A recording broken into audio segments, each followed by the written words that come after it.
Last month, 60 members of the House of Representatives presented a bill seeking to return the country from the presidential to the parliamentary system of government.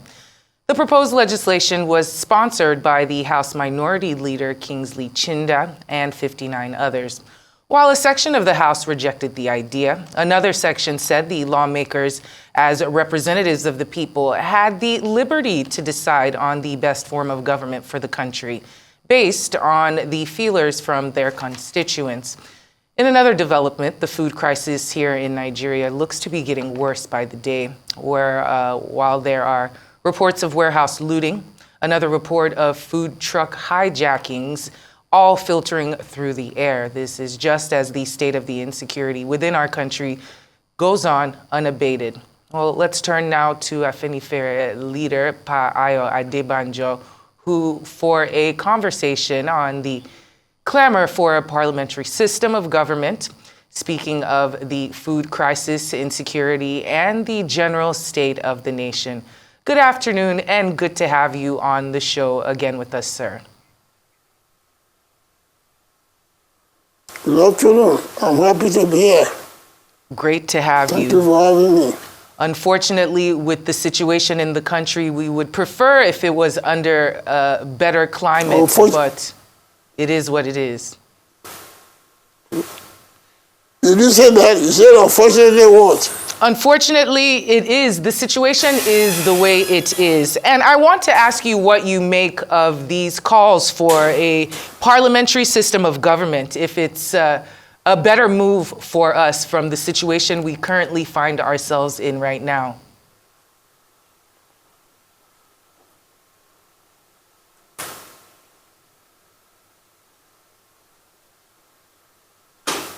All right, sir. I'm asking about the clamor for parliamentary system of government. What do you make of this? Oh, yes. Is this good? Yes. Well, I congratulate the members of the Senate for taking that step. Those of us who had the experience of parliamentary system in this country, we clearly see that, well, that is the only way out. Presidential system is a corrupt system, particularly in Nigeria. It makes the president a dictator. The question of supremacy of the party is only in operation before the election. The moment the president is elected, he becomes a dictator. Nobody can oppose him. And his word is the law. Particularly in Nigeria now, our constitution. Our constitution is the most powerful, under our constitution, the president is the most powerful president in the whole world. Too expensive, too corrupt. And the earlier we revert back to parliamentary system, the better for us. We have so many essays that. And the president will be more responsible, the prime minister is more responsible to the parliament. By the name itself, prime minister, first among equals. If he misbehave, the parliament said no, they question him every day on the issue. The ministers themselves are elected members from their constituency. So they are responsible to the people. So the advantages of parliamentary system so much that the program like this, we can't go into the details. So it's a welcome address, and I believe they should do it expeditiously and change the constitution now. Oh, very well said, sir. How would you address President Bola Tinubu's performance so far, especially his approach to governance and some of the policies that he has taken since he got into office? You see, I don't belong to those who are scratching our problem on the edge. He has taken very good steps. I congratulate him on that. But without changing this constitution, there's no way out. And he himself knows it.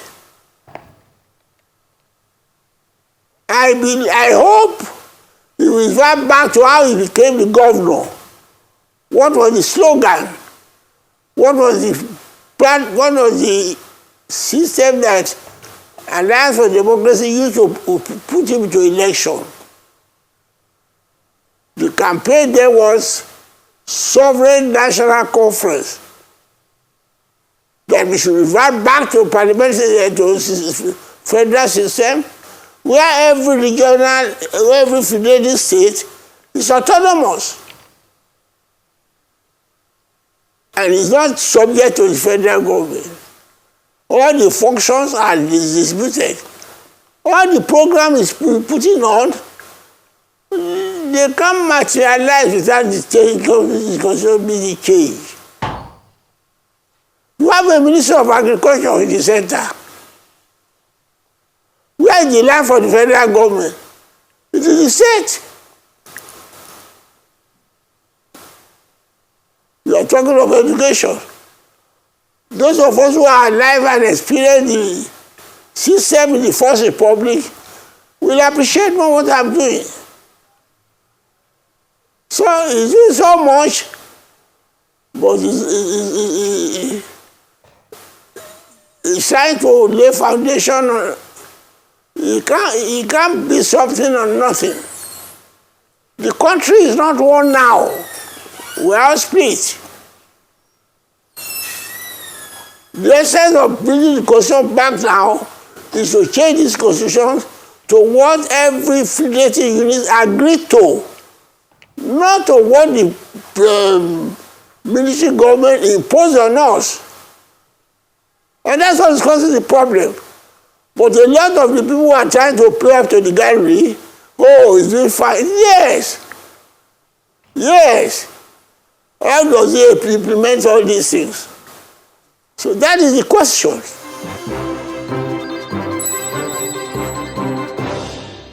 You're still watching Newsday, and we're still speaking with Afenifere leader Ayo Adebanjo. Thank you so much for joining us again. Before that break, I was saying the elections are over. Now it seems the kidnappings have started again. What do you make of the spate of insecurity in the last few weeks and how the government and forces have responded so far? Thank you. You see, in a program like this, because you have limited time, we are talking of bandits, we are talking of everything.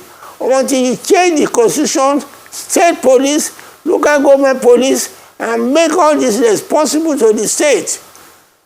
How can you expect to take care of Sokoto from Abuja? Or you want to take care of Akaribo from Abuja? Or you want to take care of Abeokuta from Abuja? All these are basic. Until you go back to where, as Sokoto has found now, as Southwest has found, create local government security. You can't move anywhere. Your family too can't go anywhere. That's why we are saying, change the constitution now to the acceptable one, where everybody will feel satisfied with the constitution. All these bandits that are coming there from the area, if you allow the governor to be in charge of the security, you make the governor a chief security officer of the state. He has no control over the police. If he sees anything to do, the police wants to take instruction from Abuja. And everybody has been saying so now. I think President Tinubu has the opportunity to leave a name behind. In my view, as somebody took part in the struggle during the Abacha, as somebody who took part for the progressive government, the legacy he can live by is for him to change the constitution to what the people agreed to. It does not take no time. Take the 2040 Constitution, take the unified Constitution, set up a committee to reconcile them.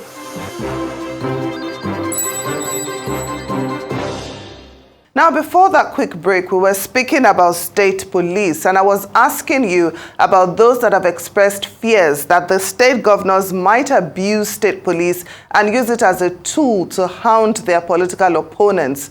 What are your thoughts on this? My dear, I say that is utter nonsense. And anytime anybody is preaching, I say utter nonsense. The question of state police is a constitutional provision of a federal system. That's number one.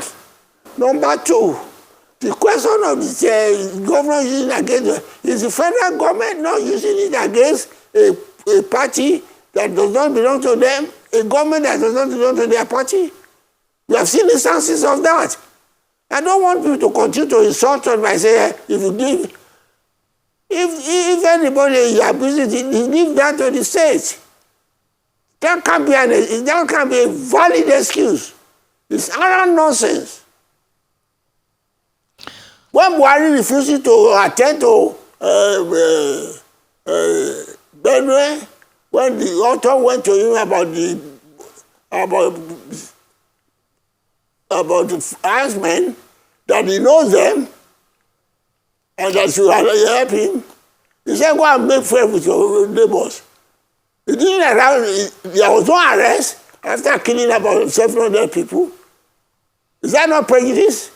And all the incident of abduction and killing all over, which one of them have they done to say that that is the effectiveness of the federal government? So they stop insulting us. When we are asking for state police, every police, have you heard of Inspector General of Police in America? Even in Great Britain, which has a uniform of government, we have cosmopolitan police. Police is localized. They know the terrain of the area. The people who make this thing, they have their own private agenda. And they should continue to insult us and they use it against themselves. And when you are using it against the party that don't belong to you, I don't buy it at all. All right. The Oronsaye report to merge and scrap agencies, it didn't work in the Yaradua administration. It didn't work in the Buhari administration. And it did not work in the Jonathan administration. Do you think it will work this time? And why would it work? What would make it work better? I don't think you got your first right to. The government, they didn't implement it. Don't say it didn't work. They didn't implement it, and that is question mark for Tinubu. And I ask you a simple question. And so your report is to bring down the cost of government at that time. The agencies at that time was under 500. By now it's over 1,000. I'm going to bring it down without method. There's no use paying up to the gallery. You can't do anything without reducing the cost of government now. And the Oronsaye report is part of it. But the ban want to use the Oronsaye report increase the cost of government. It has the largest cabinet ever since 1999. So don't let us deceive ourselves. We know the practical way out. Let us go and do that. So many ministers, so many agencies, job for the boys, and then you say you want to reduce. We want to reduce, we are increasing our government appointments. So you are not honest with yourself. I will appeal to Bola Tinubu openly now. All these things, fire brigade approach to all our problems, economic, etc. You should leave a name behind by making sure to implement the change of the constitution now so that the country can be united and move forward. There are so many implications about that. All those one appointment want to have position in government, you are deceiving yourself. You know the right problem, and Bola Tinubu knows the right problem. He was in trenches with us when we were opposing Abacha. Why is he wasting time now? I was expecting him to go to hit the nail on the head immediately against him because he knows the problem. Now, so for him to leave a name behind, he should now go straight, henceforth, to make sure that this constitution is changed now, between now within the next 3 or 6 months. And then the country is settled better. Now, I'd like us to focus a bit more on the state of the nation. Of course, we know that there's hunger in the land, people are angry, but the president says it is unacceptable for the NLC to disrupt his government with strike in the first 9 months. He says the NLC is not the only voice of Nigerians and that if the NLC wants to get in politics, it should wait until 2027. I'd like you to react to his comments. So, my dear, I don't like to make I don't look for an appointment now. All these changes we're asking for, I cannot be a beneficiary if Tinubu does it, with the generation coming. Why are we deceiving ourselves about all this nonsense? We know what to do. Go straight to that. The question of anybody doing something does not arise. We all know what to be done. Let us do it right now. If you don't change this constitution, you are just wasting your time. No matter, you can't be something or nothing. There's no Nigeria now. Today, the northern leaders will say one thing. Tomorrow, the people of the south will say something. Is that the country? If you people are satisfied with the people like me who witnessed the origin of Nigeria, are not happy. This is not what Nigeria that we built. Nigeria we built, we all come to a consensus and agree on the 1960 constitution until the military changed it and we are in this trouble. So if Bola Tinubu wants to leave a bill behind, he should take us back to where we are and then we move forward. Do you feel like the current Tinubu administration is overwhelmed with multiple challenges on all levels, from insecurity to food to everything else that is going on? Are they overwhelmed? My dear, you are just finding excuses for the government. Don't forget, Tinubu told us. He said he know what he wants before he said he wants to get the job. All the things you are talking about, I think just arising when he get there. It had been there before Buhari was there. Buhari couldn't do anything. Buhari concentrated on Fulanizing Nigeria. And by the time he gets there, he knows that. That is where he should go. Don't continue to pretend and say, well, I do this, I do that. Hit the nail on the head. And let us convince our northern brothers to accept the unity of the country on the unanimous agreement, not on their own condition. So all these pretenders saying they want to want Nigeria by word of mouth, I don't belong to them. Well, finally, sir, before we let you go, how well... Someone the constitutional...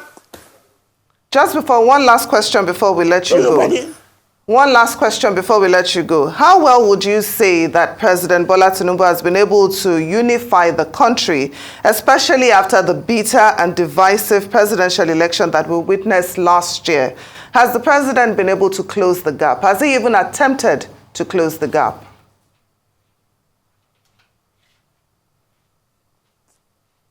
You want to open a Pandora box. Don't want me to say, I am telling you the thing you should do. All the permutation of trying to say, I do it. What has he proved since he got there? I ask you. What has he proved? What has he proved before Buhari got there? And they say Jonathan is corrupt. And they say the question of petrol is high. Whatever you do, they oppose Jonathan then, is what they are doing now. They are not able to remove it. How much was the dollar when Buhari was there? How much was the dollar when Buhari too was there? How much is the dollar now? You are now in government. This question of propaganda of I have done that. No.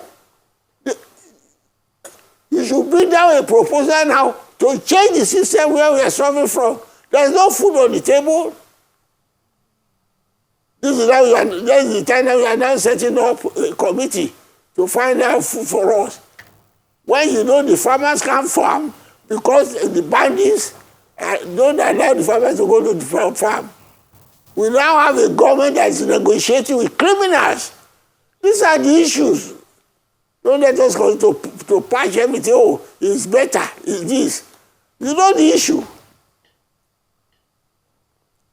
Ayo Adebanjo, it is always great to have you discussing here with us on Newsday. Thank you so much for honoring our invitation and for spending your time with us.